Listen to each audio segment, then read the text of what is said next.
You're listening to the 10x Your Agency podcast, where every Wednesday for the next 12 weeks, you'll be learning strategies on how to scale up your agency and grow your client base from successful agency owners who've been there, done it, and built a highly successful agency. You'll learn how they attract clients, what their biggest causes of client churn were, and what their challenges were at different stages of building their agency.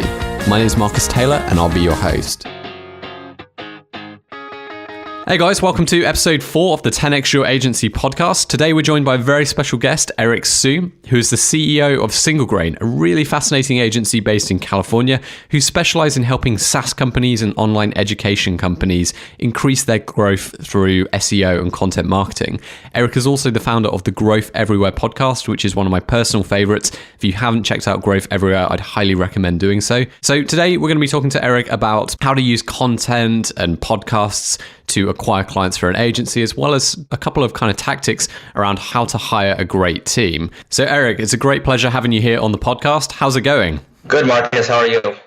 Yeah, doing well, thank you. So before we jump in, I was just wondering, can you maybe share a little bit about what SingleGrain is and perhaps, how does SingleGrain differ to other agencies? Yeah, absolutely. So SingleGrain, we're a digital marketing agency. Originally, we started in San Francisco, down here in Los Angeles now, and we mainly focus on the things that we're good at. So we're not going to say we're a full service digital marketing agency. We focus on paid advertising. So that could be Gmail ads, Facebook, YouTube ads, and things like that. And then we also cover search engine optimization. So, we've kind of specialized in working with a lot of different technology companies, from the really big ones like Salesforce, and a lot of companies that have raised a Series A and they're reached product market fit and they're ready to scale.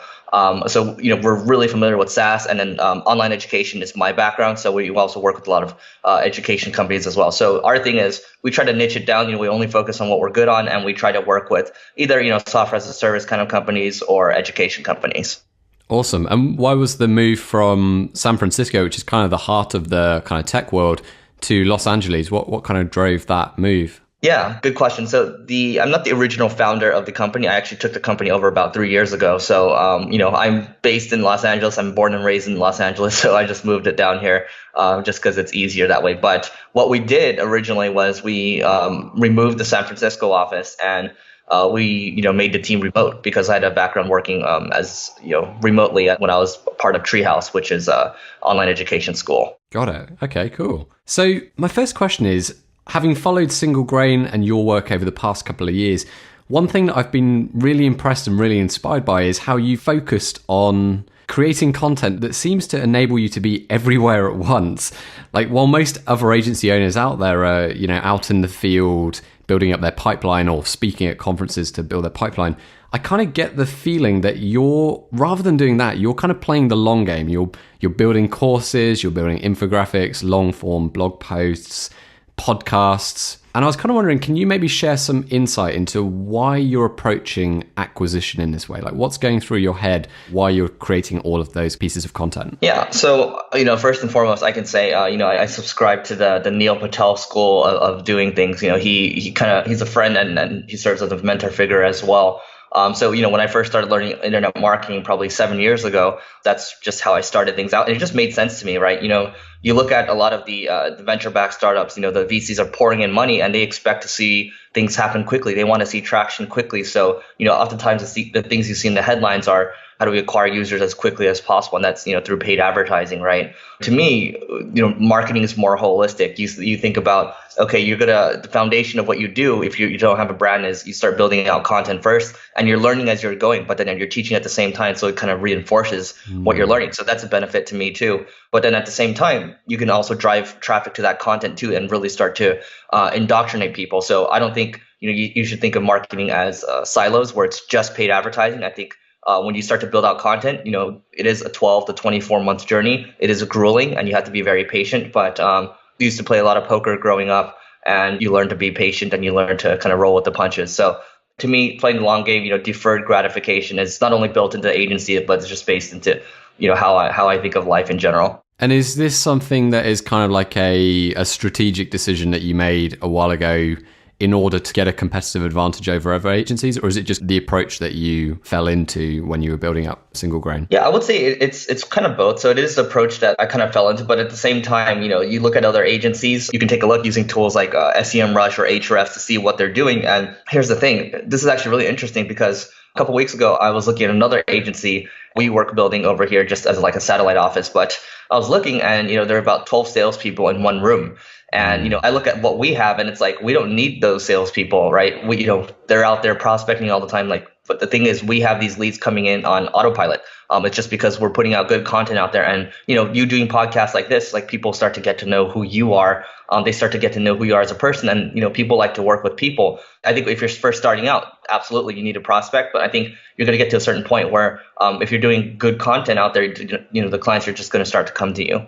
That kind of leads me on to the next question, which is if you had to eliminate every acquisition channel, every marketing channel that SingleGrain currently uses to generate leads, all but one, what would be the one tactic or lead source that you'd keep to kind of double down on? We've been talking about content. So I would say it has to be content / SEO. So those two kind of go hand in hand. What I will also say, to add to this is that a lot of people talk about quote unquote content marketing, but it's getting harder and harder because you see a lot of marketers out there, they're already writing the long form content, right? So, how do you continually stay ahead of the game? How do you stand out from the rest? So you can look at sites like backlinko.com. He only has like 30-ish blog posts and he's driving, a couple 100,000 or maybe 100,000 plus visits a month. And it's because his content stands out. It's really well researched and it's not easy to duplicate. So, we're kind of switching over to that model now where we're going to, do a lot more research posts. And I think that's just what I'm going to continue to do because once you have that foundation going, you're going to drive organic traffic, but then you can also layer on other marketing mediums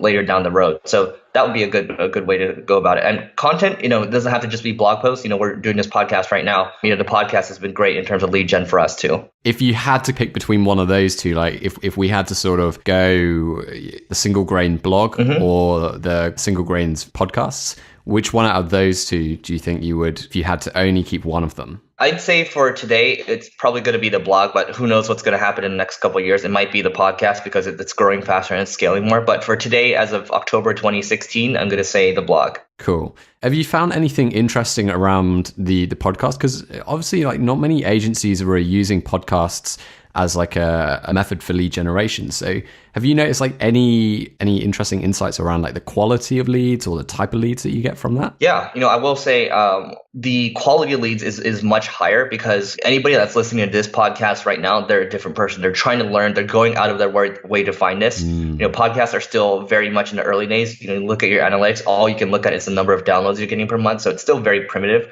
I'd say. So, you're getting kind of, I would say these are kind of the later stage early adopters, I'd say. So yeah, lead quality is much higher. They're ready to work with you because they know who you are. They're much easier to close. Also for us, the Growth Everywhere podcast wasn't intended to drive leads. Initially, it was just to give back. And that's the thing. When you start doing a podcast, you start building an audience, you find that maybe it's good to defer, kind of trying to monetize it for a while until you build that audience up. And 2-3 years later, we finally start adding a mid-roll, which is like an advertisement in the middle of the podcast, just directing people back to SingleGrain. And it's a very light message, and that's been working pretty decently.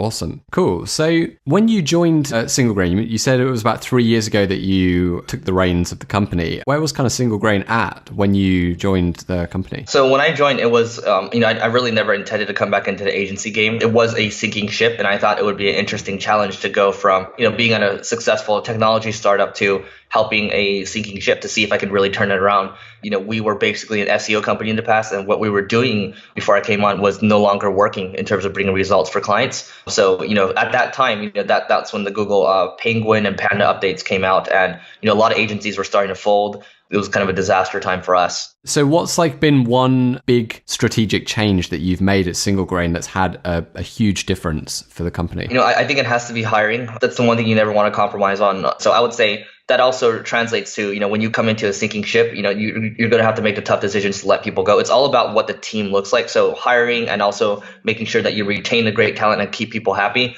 That's the most important thing. Otherwise, you're not going to be able to grow as an agency, and you might as well, stay as a solopreneur. But hiring is the hardest thing because you need to be very empathetic. You need to understand what this is the stuff people don't like talking about, but what are your core values, right? Does this person align? Do I want to hang out with this person later? Would my team like to hang out with this person at a barbecue? A lot of these questions that seem like they're boring and they're unneeded and they don't apply to you, but yeah, they actually do. And so what's been one of the biggest challenges around hiring that you've kind of had to go through, or biggest mistake perhaps with hiring at SingleGrain? I'll give you one mistake. I mean, we lost close to 7 figures on one bad hire. Wow. And this person yelled at clients. We lost 4 clients, and this person also caused 2 people to quit and was just dipped morale. And my thing was I didn't do enough due diligence. This person was highly touted by somebody that I respected. We didn't dig deep enough. We didn't do enough reference checks. We did run this person through a test. I always recommend running people through a test, but we kind of ignored the red flags. We thought this person would be great, but at the end of the day, I would say the biggest mistake was not doing enough due diligence and not seeing if this person was a cultural fit, because at the time we didn't define what our core values were or what we really wanted in an individual. So that's what happened. It was just not a fit. And at the end of the day, I'm not going to blame this person. It's ultimately on me. Any type of hiring mistake, it all leads back to the leader of the company at the end of the day, no matter what it is.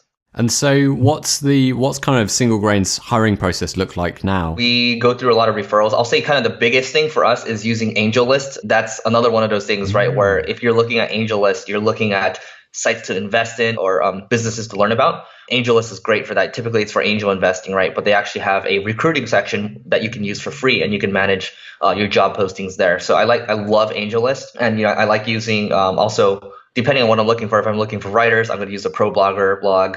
And I also ask for a lot of references, and we use good old LinkedIn as well. And we also we'll reach out to people directly, and that's proven to work pretty well. Got it. And then once they come in, it's testing and then references after that. Yeah, the testing is probably the biggest thing. A lot of people interview well, but once you find them going to test, how well do they communicate with the team? How thorough are they? Things like that. You'll see pretty much, in the first week or so. Yeah. So do you do like a kind of paid couple of days where they just kind of integrate into your team as like a trial period, or how does that trial part of the process work? Well, what they'll do is they'll talk to people through Skype, and sometimes it'll just be like, Skype chat. There's no audio or video. And after that, if they get through to the next phase, then, they'll pay them hourly. They'll have to track their time, and, it's generally around $25 an hour. So for us, depending on the role, it could be $15 an hour to $25 an hour. But our tests, they might run for a couple of days or, a week or so, and then we'll, evaluate from there. Before we go on, if you're looking to grow your client base and capture more leads for your agency, then I'd recommend checking out Leadformly. Leadformly is a lead generation tool run by yours truly that enables you to upgrade the forms on your website to conversion optimized forms that are going to increase your conversion rate and help you capture more qualified leads from your website. Using Leadformly, we've seen agencies capture up to 700% more leads. So if you're interested in giving it a try, we have a 14-day free trial that you can check out at leadformly.com. That's leadformly.com. Once again, that's at leadformly.com.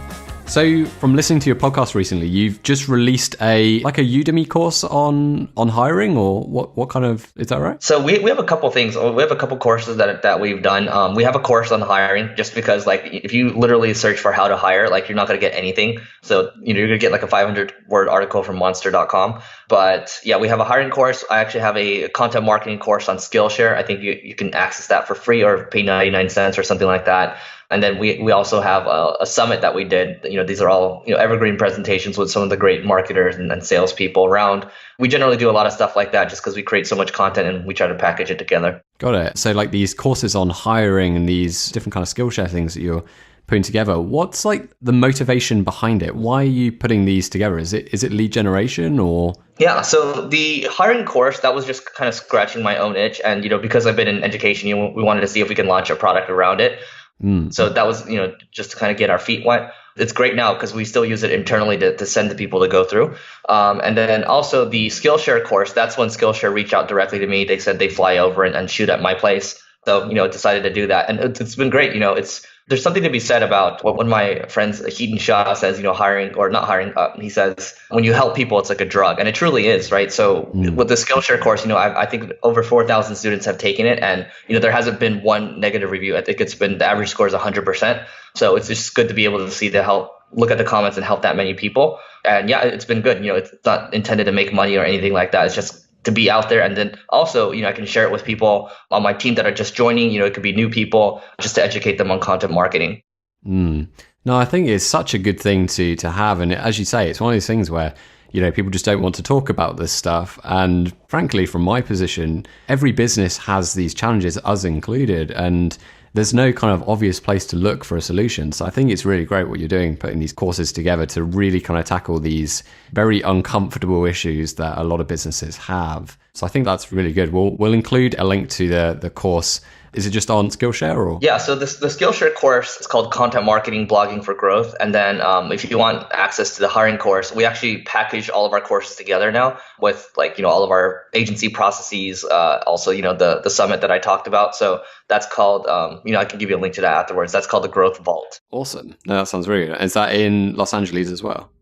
Yeah, that's, that lives under the SingleGrain umbrella. Cool. Well, Eric, I've got a couple of kind of quick fire questions that I want to go through at the end. But before we jump into that, what's the biggest kind of challenge that you're facing at the moment with the agency? I think the biggest thing is we're growing right now. So we're trying to get more, we're trying to bring in more talent, but we're trying to be selective. So, people are, some people are a little overextended right now, and my job is to relieve them. So, as it grows, it's, the attention is really on it should always be on hiring and retaining great talent. So that's my focus right now. But at the same time, it's also saying no to a lot of different opportunities. As you get bigger and bigger and, having so much content out there, a lot of people reach out and say, hey, here's a great opportunity. So it's about saying no more and just focusing on building a great team. How many people are you currently at SingleGrain? Yep, we have about 20. 20. Okay. So have you noticed I think a lot of people say usually it's when you get to go from 10 to 15 or 15 to 20, you kind of see these huge changes in the dynamics of the team. Have you seen anything like that? Not so much for me. I think generally what I hear is when you switch to, when you go to 50 or so, things really start to change. I haven't really experienced any changes on my front. Cool. Okay. So yeah, 20 people, and it still kind of feels the same. How many people were there kind of when you joined 3 years ago? About the same. I would say probably 15, 16 or so. Cool. Okay, Eric, so my first quick fire question for you is number one book recommendation. Number one book recommendation. There's so many. I would say it has to be, The Billionaire Who Wasn't. I think it's going to add a lot of perspective. I've not read that, but I've heard it's amazing. Life-changing. I think Rand Fishkin actually That's him. Always talks about that one. Gonna have to get that ordered. Favorite tool right now? Favorite tool right now has to be, I'm just looking through my bar right now. I'd say it's Droppler, because Droppler just makes it easier for me to take screenshots, annotate them, and it goes to my clipboard immediately. So just speeds up the process. Nice. Is that similar to the Evernote Sketch? Probably. If Evernote Sketch is intended to annotate stuff, I guess it would be similar. Cool. And that's just a Chrome plugin? It actually sits in your toolbar, so it's actually an app.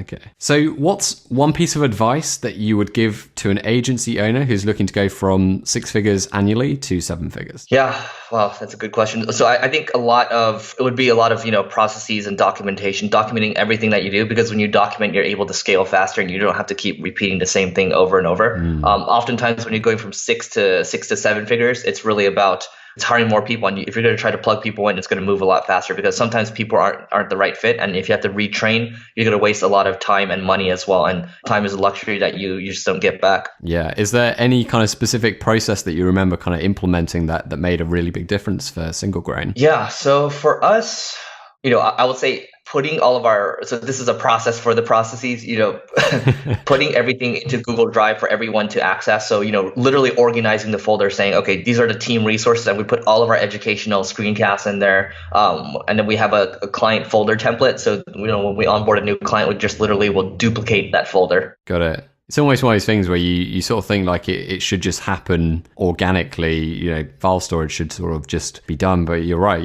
when you start to get 20 people and people don't know where to store files, it can quickly become quite messy. Totally. Nice. What has been your biggest cause of client churn, particularly perhaps in the early days when you were growing? I have to say not giving the clients enough attention, and also I would say this is my fault, because when I came on, it was intended to fix a lot of processes, so I wasn't really involved in the client accounts, but really checking in with the clients to see what their sentiments are, how they're feeling, what else they need help with. So I would say the biggest mistake we made was not providing enough check-ins and not providing enough ideas. The accounts kind of went on autopilot, and that's why, the clients were leaving. Now, with clients, we're always coming up with new ideas all the time. We're always asking what else we can do, any other introductions we can make. We're truly becoming a partner instead of just a vendor. Got it. And are you using have you systemized that approach of checking in with clients? Do you have any kind of processes around that, or what's your take? Are you kind of gut feel and look after the client in a very case by case way, or more kind of process based? Yeah, so it's really we'll have calls with them on a bi-weekly basis, but then for each account, I'll strategize. We'll get in a meeting with the account managers each week, and we'll talk about, okay, we'll look at each client's metrics. They'll have very specific KPIs they're trying to hit, and we'll look at the numbers, why are they going up, why are they going down, and then we'll have a discussion around it, okay, here's what we can be doing, or the account managers can be like, okay, here's where we're stuck, here's where we need help, and we'll just brainstorm. Because oftentimes what we did in the past was it just went into a black hole, and then if people struggled, they just kind of kept it to themselves. But now it's just out there. We put it out there. We give feedback to each other, and it just makes things a lot easier. And you can see when people are lighting up, when they're getting new ideas, and when they see the results. It's a good feeling. Got it. So before I go to my last question, how do you spend your time? As the CEO, you're doing so many of these different things. You've got the Growth Everywhere website, 2 different podcasts, the one with Neil Patel as well, the Marketing School. Yeah, I mean, there's I counted the other day, I'm probably working on 9 different things right now, but I always say to people, the only reason I have this amount of time is because I'm not committed to anybody right now, and I don't have children yet. So I'm fortunate enough to be able to do that, but it's probably going to have to taper down. But to answer your question in terms of how I allocate my time, what I found was that when I start getting on the sales calls with these potential clients, my conversion rate is anywhere from 50 to 88%. That's when the proposal is out. So right now, it just makes sense for me to close. We do have people qualifying. So sales is part of it. Hiring is a big piece of it. And then also retaining and making sure people are happy. That's the other part. And then also, my main thing, if I could just do this, I'd be happy. If I could just do marketing, I just do that. But a lot of it is, the marketing, the content creation portion of it right now, whether it's doing stuff like this, creating podcasts, blog posts, or speaking at events. Awesome. So my last question for you, Eric, is what is next for SingleGrain? Yeah, great question. So the way I look at SingleGrain, I told you, I wasn't really looking to get back into the agency game. And the reason for that is because I think, agency is great, but I'm just more interested in how technology can change the world. So, the way we look at it is it's an incubator to, the projects that we have going on. For example, I have a gun blog right now that, I'm not even into guns. And I know it's a hotly debated topic, but, we have a gun blog and it's growing rapidly. It's getting 6 figures traffic a month. So, we're building projects like this where we think we can take the SingleGrain business model of content and really apply it to all these other ones and just grow businesses that we think can operate efficiently and have fun while we do it. Because right now, some people on my LA team, we have one guy in Japan right now, just went to Japan last week. My partner's in Vietnam right now, one of our writers in Vietnam right now. So, we're all about having fun and, keeping things light and not putting a lot of pressure on people. Because when you do, it's why even exist if you're going to stress out about it all the time? Awesome. Now, that sounds very amazing, Eric. It sounds like an amazing company that you've got and some really great stuff that you're doing. Thanks. It's been a huge pleasure having you on the show and really, really insightful. So thanks for sharing all this with us. If people want to learn a bit more about you, a little bit more about particularly the various courses that you have, what are the best places for people to find out a little bit more about that? We'll obviously include it on the show notes, but where should we send people? Yeah, absolutely. So just go to growtheverywhere.com. That's the podcast. That's where all the courses are available. And then if you want, also go to singlegrain.com. There's a podcast section with Marketing School. That's with Neil Patel. That's our daily podcast. We have a lot of decent blog content around there. And, you can just look at our blog and copy that model. It'll probably end up working out for you in terms of, driving more organic traffic. Awesome. Well, thanks again, Eric, and we'll see you soon. Thanks, Marcus. Thanks for listening to this episode of the 10X Your Agency podcast. If you're interested in acquiring more leads for your business, I'd like to invite you to a free webinar that I'll be hosting on how to acquire 300% more leads from your website without increasing your traffic.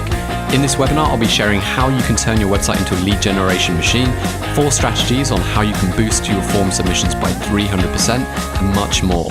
So if you're interested, all you need to do is go to Google, type in Leadformly, acquire more leads. That's Leadformly, spelled Leadformly, acquire more leads. And the landing page to register for the webinar should appear at the top. As I said, it's completely free and we run this webinar every single week. So once again, thanks for listening to this week's episode and stay tuned for next week's episode of the 10X Your Agency podcast.